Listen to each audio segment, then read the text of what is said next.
जय Hind friends. Change. अब क्रेता का जो आदमी है वो कॉन्शियस पे है, उसके पास असीम उपलब्धि है, कॉन्शियस। ये जो आपको बहुत सारे साधु लगता है, जो आप महावीर को देखते हो तो आप सोचते हो बेचारे, बेचारे नहीं है।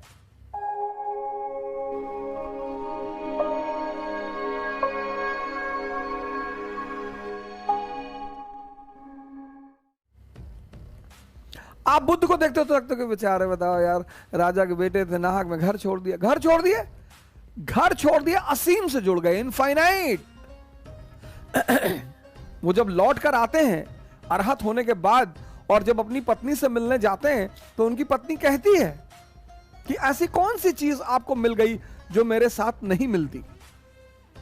इसीलिए तो मैं आपसे बार बार कहता हूं कि आप सब ये यात्रा शुरू करिए, यहां कुछ है नहीं,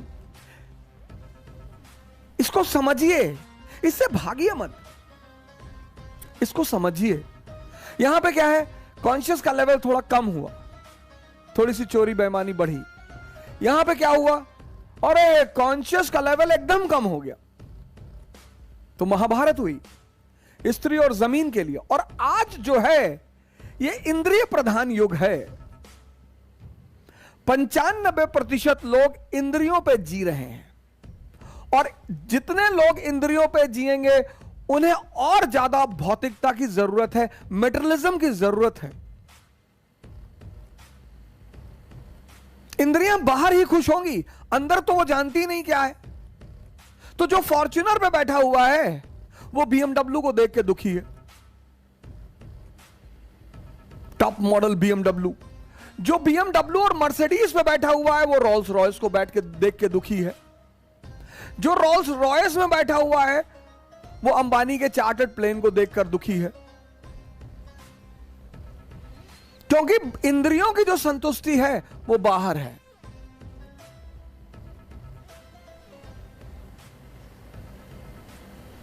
ये सेंसेस की जो संतुष्टि है ये बाहर है,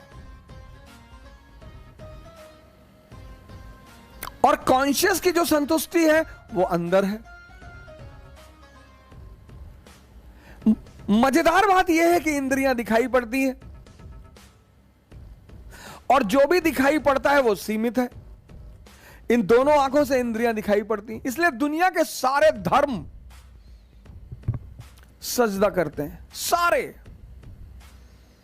दुनिया के सारे धर्म सजदा करते हैं। क्यों? क्योंकि सारा खेल यहां पे है, ये आंख यहां पे है। ये आंख जिसकी खुलनी शुरू हो जाती है, जितने लोग भी सिविल सेवा की तैयारी कर रहे हैं या किसी भी प्रतियोगी परीक्षा की तैयारी कर रहे हैं, और वो जानना चाहते हैं कि हमें कोचिंग ना करना पड़े और हम सिलेक्शन ले लें। बहुत सारे हमारे भाई हैं, बहन हैं, जिनकी आर्थिक स्थिति ऐसी नहीं है कि सब कोचिंग ले सकें। कोचिंग का एक जो इंपॉर्टेंट पहलू है कोचिंग का, वो ये है कि कोचिंग में जो चीज आप 2 साल में करेंगे खुद से, वो कोचिंग आपको 6 महीने में करा देती है।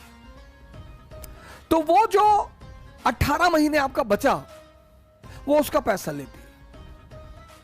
बस इतना ही महत्व है कोचिंग का। बाकी कोई कोचिंग किसी को सफलता नहीं दिलाती। फिर से बोलूंगा, कोई कोचिंग किसी को, हां, अब द्रोणाचार्य है तो अर्जुन के अंदर वो तत्व है अर्जुन बनने का, और अर्जुन की यह महानता है कि अर्जुन श्रेय द्रोणाचार्य को देता है। इसलिए हमारे जो मित्र आईएएस में सिलेक्शन लेते हैं, आईपीएस बनते हैं, आईएफएस बनते हैं, आईआरएस बनते हैं, आपने मुझे कभी नहीं देखा होगा ये कहते हुए कि मैंने बनाया। सवाल ही नहीं उठता सर। उनके जीवन में उनके माँ बाप, उनके स्कूल के टीचर, उनके ग्रेजुएशन के टीचर, उनके पोस्ट ग्रेजुएशन के टीचर, सबका योगदान होता है।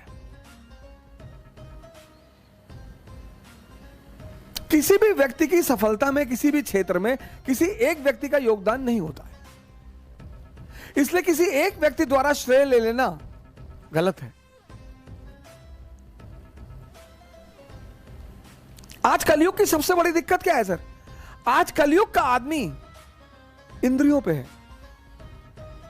उसको लगता है इंद्रियों से बाहर कोई सुख नहीं, इंद्रियों के सिवा कुछ। और यही कैपिटलिज्म की जीत है। इसीलिए वो भारत से नफरत करता है, इसीलिए वो भारत के संतों से नफरत करता है। क्योंकि जिस दिन भारत की 70 से 80% जनता इंद्रियों से उठकर कॉन्शियस पे पहुंच जाएगी, उस दिन पूंजीवाद खड़खड़ाकर भारत में बिखर जाएगा। जिस दिन योग करने से चेहरे पर चमक आ गई, उस दिन फेयर एंड हैंडसम की जरूरत ही क्या है। जिस दिन आसन करने से हमारे बच्चे मजबूत होने लगे, मयूर आसन, भुजंग आसन, उस दिन हॉर्लिक्स की जरूरत क्या है।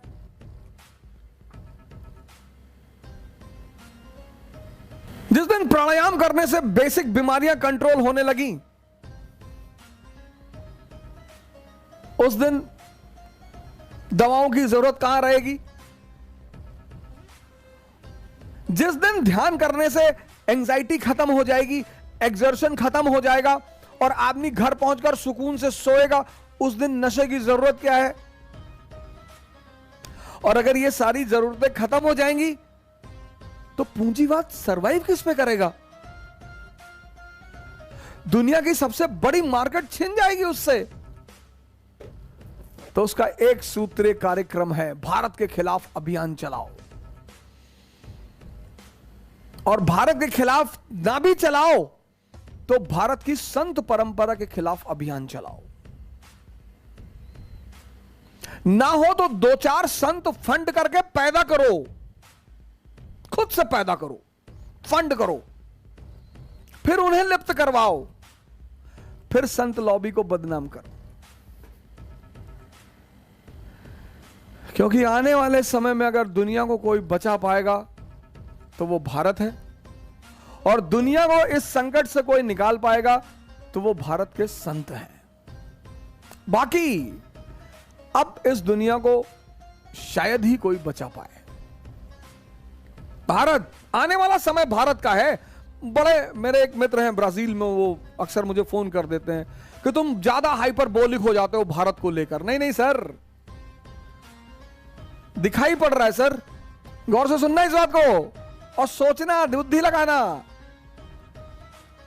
सबसे बड़ा आय का स्रोत पश्चिम के पास क्या है। जो पश्चिम के पूंजीवादी मुल्क हैं, जिनको हम खासकर नाटो कहते हैं, उनके पास सबसे बड़ा आय का स्रोत क्या है। हथियारों की बिक्री, हथियारों की बिक्री। और हथियार खरीदेगा कौन? जिसके पास पैसा है। और पैसा किसके पास है? जिसके पास तेल है।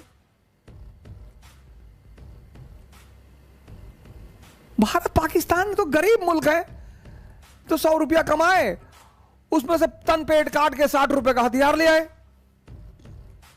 पाकिस्तान क्यों पैदा किया, उस पर भी मैं चर्चा करूंगा। ये सब पैदा करने के पीछे एक बड़ी सोची समझी चाल है।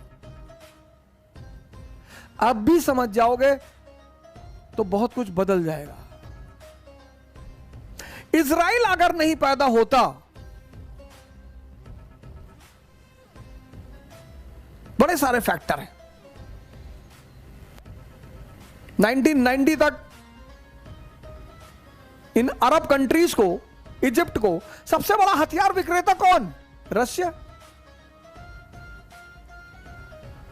दोनों भाई में से किसी का तो फायदा हो रहा था। सऊदी अरब एक बहुत बड़ा हथियार खरीदार, सबसे ज्यादा हथियार किससे खरीदता है? यूनाइटेड स्टेट्स ऑफ अमेरिका से। और लड़ेगा किससे? ईरान से। वाह मालिक, क्या सेटिंग बैठा रखी।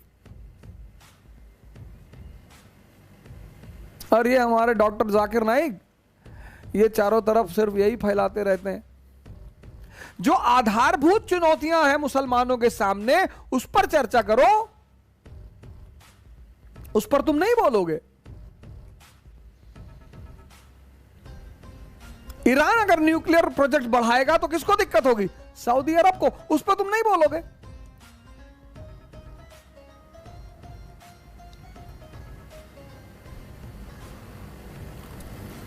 इजराइल पैदा हुआ, अरबों का अस्तित्व खतरे में पैदा पड़ गया, इजराइल पर हमले शुरू हुए।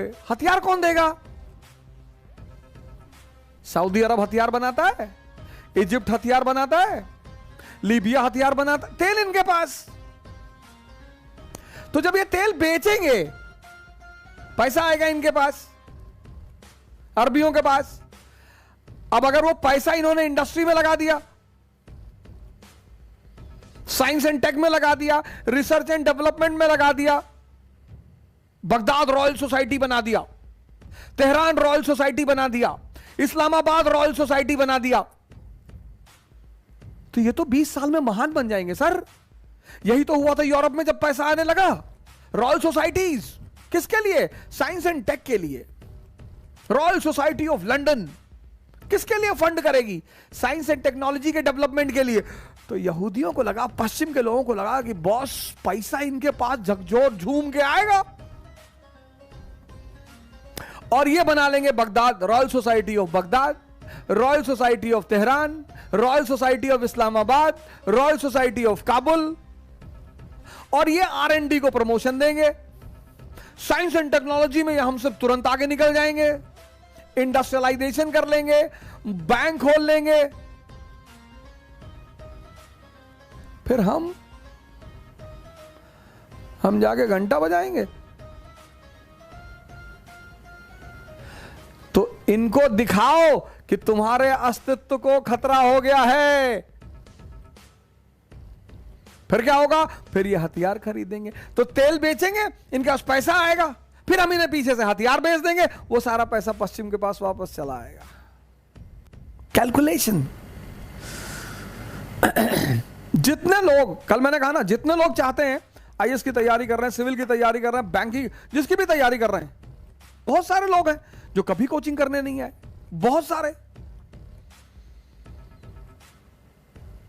समझना पड़ता है सर, समझना, जोड़ना पड़ता है चीजों को, सारे फैक्टर्स को सामने रखना पड़ता है।